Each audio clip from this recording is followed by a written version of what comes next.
Hello students, आज हम बात करेंगे मल्टी थ्रेडिंग के बारे में। Multi threading allows operating system to execute different threads simultaneously. Multi threading हमारे ऑपरेटिंग सिस्टम का एक ऐसा फीचर है जो हमें ये अलाउ करता है कि हम प्रोसेस के अंदर मल्टीपल थ्रेड्स बना सकें और वो मल्टीपल थ्रेड्स एक ही वक्त में एग्जीक्यूट हो सकें। थ्रेड्स क्या हैं ये हम लास्ट लेक्चर के अंदर पढ़ चुके हैं। Many software packages for modern computer system are multi-threaded। जो मॉडर्न कंप्यूटर हैं उनके अंदर जितने भी सॉफ्टवेयर बनाए जा रहे हैं वो नॉर्मली मल्टी थ्रेडेड होते हैं। An application is typically implemented as separate process with several threads। कोई भी एप्लीकेशन है, कोई भी सॉफ्टवेयर है, वो एक प्रोसेस तो हो सकती है लेकिन उसके अंदर हमारे पास मल्टीपल थ्रेड्स होते हैं। For example, a web browser can use one thread to display images and a second thread to retrieve data from the network। हमें पता है कि हम वेब ब्राउज़र के ऊपर मल्टीपल काम कर रहे होते हैं। लाइक हमने कोई वेब पेज ओपन किया है तो वो कह रहे हैं कि उस वेब पेज के अंदर हो सकता है दो थ्रेड काम कर रहे हों। एक थ्रेड इमेजेस को लोड कर रहा हो और दूसरा थ्रेड जो बाकी का डाटा है वो लेके आ रहा हो। यानी कि दोनों जो थ्रेड्स हैं वो एक साथ काम कर रहे हैं। इसको आप कहते हैं multi threading. A single application may need to perform many similar tasks in some situations। कोई भी एक एप्लीकेशन है, बाज़ दफ़ा उसको एक जैसे बहुत सारे काम करने पड़ते हैं। For example, many clients may be accessing the server at the same time. मिसाल के तौर पर वो कह रहा है कि आपके पास एक सर्वर है और उस सर्वर को बहुत सारे जो यूज़र्स हैं वो एक्सेस करने की कोशिश कर रहे हैं। The web server can service only one client at a time if it runs as a single threaded process। अगर तो उस सर्वर के अंदर सिंगल थ्रेड प्रोसेस है तो उस सर्वर को सिर्फ एक ही क्लाइंट एक्सेस कर सकता है। यानी कि अगर 10 क्लाइंट ने सर्वर को एक्सेस करने की कोशिश की तो सर्वर सिर्फ एक क्लाइंट को रिस्पॉन्स करेगा, बाकी 9 क्लाइंट्स को वो रिस्पॉन्स नहीं करेगा क्योंकि उसके अंदर सिंगल थ्रेडेड प्रोसेस चल रहे हैं। लेकिन the clients may have to wait for a very long time for the service of the request। तो फिर बाकी जो 9 हैं वो कह रहे हैं कि उनको बहुत लंबा वेट करना पड़ सकता है अपनी सर्विस हासिल करने के लिए। A solution to this problem is to run each service in a separate thread। अब इस प्रॉब्लम का सलूशन ये है कि हम क्या करें, हम उसे सिंगल थ्रेडेड ना बनाएं बल्कि वह मल्टीपल थ्रेडिंग हम उसके अंदर परफॉर्म करें कि हर जो क्लाइंट है उसको अलग थ्रेड के अंदर हम रिस्पॉन्स दें। तो इससे क्या होगा कि 10 के 10 क्लाइंट्स को हम एक ही वक्त में वो सर्वर जो है वो रिस्पॉन्स कर सकता है, जिससे बाकी क्लाइंट्स को वेट नहीं करना पड़ेगा और सर्वर ज़्यादा एफिशिएंटली परफॉर्म करेगा।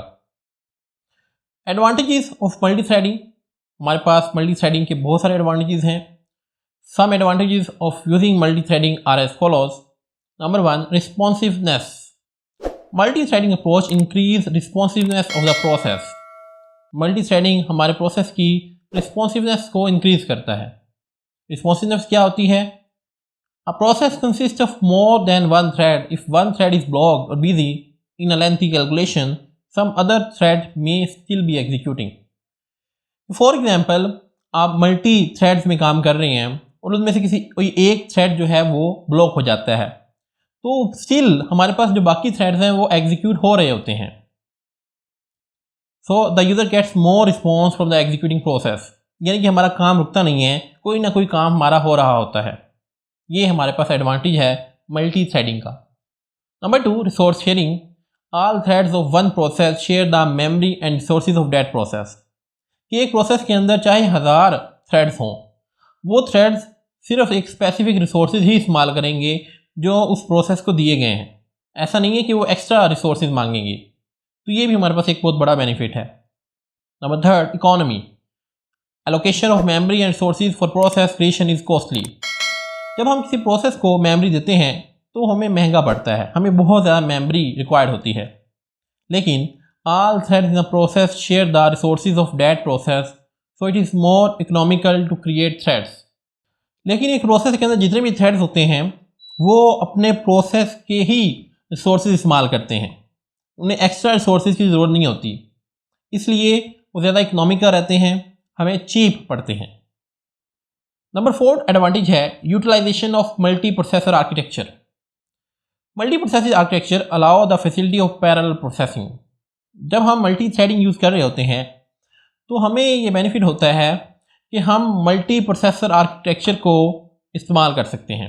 यानी उसमें होगा क्या, हर थ्रेड एक प्रोसेस लेगा और अपना काम करता रहेगा। यानी कि एक प्रोसेस को मल्टीपल प्रोसेसर्स एग्जीक्यूट कर रहे होते हैं।